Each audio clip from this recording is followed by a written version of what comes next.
Imagine a swarm of $2,000 drones slipping past every defense America has, wiping out billion-dollar nuclear bombers before anyone can react.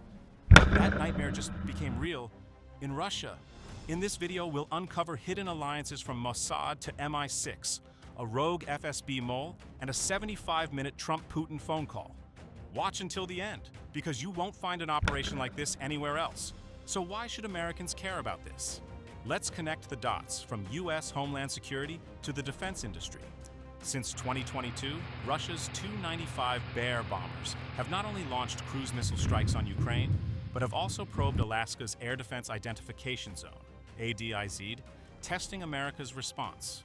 On June 1, 2025, Ukraine's Operation Spiderweb destroyed or heavily damaged one-third of Russia's strategic bomber fleet, sending shockwaves through global defense circles. If a nuclear superpower can be this vulnerable to cheap drones, what would happen if such a strike hit American airbases? A little later, we'll cover how the Pentagon plans to stop this. From counter-UAS programs to new Pentagon contracts, the operation itself, it felt like something out of a spy thriller. The strike was planned over 18 months by Ukraine's security service, SBU, led by Vasyl Malyuk and approved by President Zelensky. Over 100 FPV drones were hidden inside ordinary wooden crates and smuggled across thousands of kilometers into the Russian heartland. Truck drivers had no idea what they were transporting.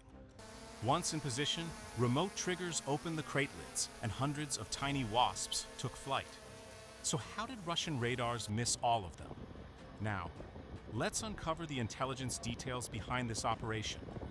What you're about to hear comes from my sources, not officially confirmed and probably never will be. Mossad training. SBU operators received guidance in FPV attack tactics from Mossad. Commander Phantom. The mission was led by an officer known only by his code name, FSB Mole. An insider leaked patrol routes and airbase schematics. Stealth coding. The drones were covered in a radar-absorbing coating, a simple but effective material, shrinking their radar signature to that of a small bird. Wait, isn't an FPV drone already bird-sized? Yes. But here's a key technical detail. With RAM coding, the drone's radar cross-section, RCS, drops even lower, making it appear not just small, but irrelevant. Like a bird, or even noise. Air defenses simply ignore it. In a moment, we'll reveal how Wagner operatives and MI6 quietly got involved. Let's get back to the operation. So how did they sneak the drones into Russia and launch them without a trace? Imagine an invisible army, 36 drones packed into hidden compartments, driven unknowingly to areas near Russian airbases. Once parked, remote signals opened the crates, releasing a swarm of tiny bombers. Locals fired at the drones. Some Russian civilians even climbed onto trucks and attacked them with sticks and stones. It reminded us of that famous Einstein quote, "I don't know what weapons will be used in World War III, but World War IV will be fought with sticks and stones." Well, those sticks and stones came early. Jokes aside, these desperate civilian efforts actually worked. I estimate their actions prevented another $100 to $200 million in aircraft losses. Technology alone didn't win the day. The psychological shock mattered too. Russian troops watched helplessly as their bases burned. One Russian soldier, seen in the footage, could only record the attack on his phone. And in that moment, you have to wonder, did they start to question who really had the upper hand? Ukraine didn't just pull off a strike. They shattered Russia's image by hitting a nuclear bomber fleet deep inside its own borders. And here's the damage that shook the Kremlin. According to CSES reports, 117 FPV drones struck 4 key bases. Olenya, 4 Tu-95s and 1 An-12 destroyed. Belaya, 3 Tu-95MS and 4 Tu-22M3s destroyed. 200th Combat Regiment paralyzed. Ivanovo-Severny, 2 of 50 radar planes severely damaged. Diaghilevo, light damage, bombers survived. A 5th strike failed midway, reportedly after one of the transport trucks exploded prematurely. In total, at least 13 major aircraft destroyed. Estimated losses, $800 million to $1 billion, roughly the price of 10 American F-35 fighters. What's the next target? And how will Russia try to stop it? Following the Operation Spiderweb strike, the financial world didn't stay quiet. Global financial markets moved fast. On the next trading day, Brent crude spiked 5%, reaching $66.65. Energy fears hit instantly.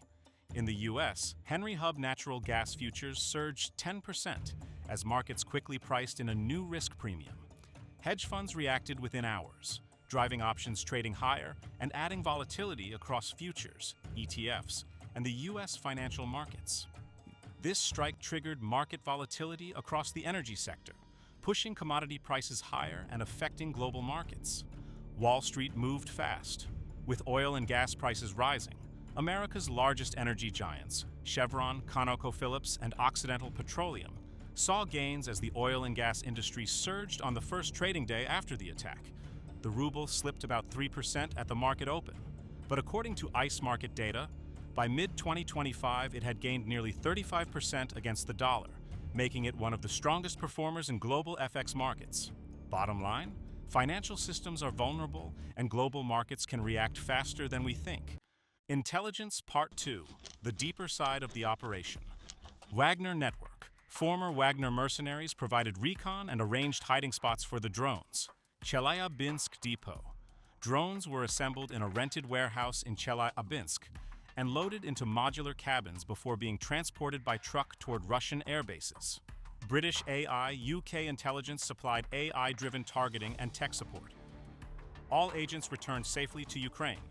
MI6 and CIA intelligence note. Was the US involved? Our info says the US was not officially part of this op. High-ranking CIA officials were likely aware, but no direct US role has been confirmed. So who supported it? This info isn't public, but what I've learned points to MI6.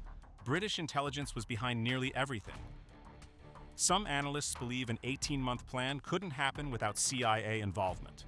Coming up, the Trump-Putin call and America's multi-billion-dollar counter-drone budget. Let's break down the tech that made this attack so effective. Ukraine deployed OSA-WASP FPV drones, each carrying 3.2 kilograms of explosives. Equipped with thermal cameras, GSM telemetry, Ardu-pilot navigation, and AI-based targeting, they leverage sensor fusion to locate and hit targets autonomously. Here's my take. This combination of cheap hardware and smart software broke the rules of traditional air defense. When a $2,000 drone can destroy billion-dollar bombers, a new era of deterrence begins. Could this technology be used against US bases someday? And could America's air defenses really stop it? Comment your thoughts, because this is ultimately about homeland defense and national security. Don't underestimate the power of social media. At the start of the war, the idea of strapping explosives onto FPV drones first spread on social media. People tagged Ukraine's Ministry of Defense, and even DJI, and thousands of ordinary citizens donated drones. When Ukraine acted on that crowdsourced idea, it ultimately changed the course of the war. The headline? For the first time, Trump and Putin spoke on the phone directly because of a single operation. After the strike, the world held its breath. President Trump had a 75-minute call with Vladimir Putin. Trump later said Putin felt pressured to retaliate, but called the chat good. Putin's advisors claimed Trump said the US had no prior knowledge. So, was this America distancing itself? Or a quiet message behind the scenes? Let me know what you think. This wasn't a warning shot. It was a wake-up call. The Pentagon is now making some of its biggest investments yet. Let's take a look inside its multi-billion-dollar Pentagon strategy. The U.S. Department of Defense isn't treating Operation Spiderweb as an isolated incident. It's rewriting the playbook for modern air defense and accelerating defense procurement to strengthen airspace security and deploy next-generation military technology.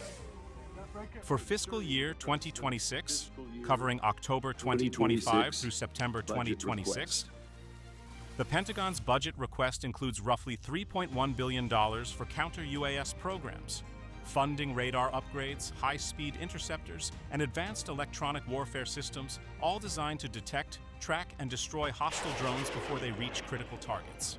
Specifically, the Department of the Navy has allocated about $1.3 billion for counter-UAS, basically, in plain English, counter-drone capabilities, as part of a broader $5.3 billion push for unmanned systems, from autonomous ships to port defense, At the same time, several major contracts have already been awarded under current budgets. Anduril Industries secured a 10-year IDIQ contract worth up to $642 million to supply and maintain counter-drone systems for Marine Corps bases.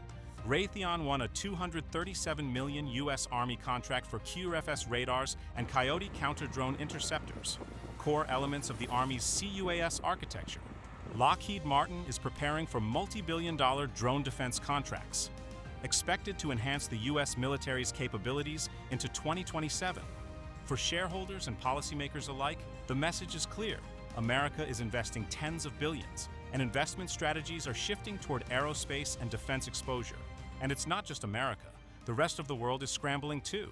China, $9.3 billion in new drone R&D by late 2024. Iran, reshaping Middle East power balance with FPV swarms. Israel, testing the Iron Beam laser defense system. UK, building its own drone command force. The takeaway? The drone age has begun, reshaping global security and accelerating defense technology innovation. And everyone's in the race. The next wars won't be decided by tanks, but by swarms of AI-guided machines. Operation Spiderweb was just the trailer. So what happens if a drone swarm strikes Guam, the island in the Pacific that hosts one of America's most important airbases? Or even a base on the mainland? This isn't just Ukraine's war. It's a wake-up call for all of us. It's a test of national security, our energy infrastructure, and the financial services that depend on stability. What do you think? Could America's air defenses really stop a swarm? Stay sharp. Until next time.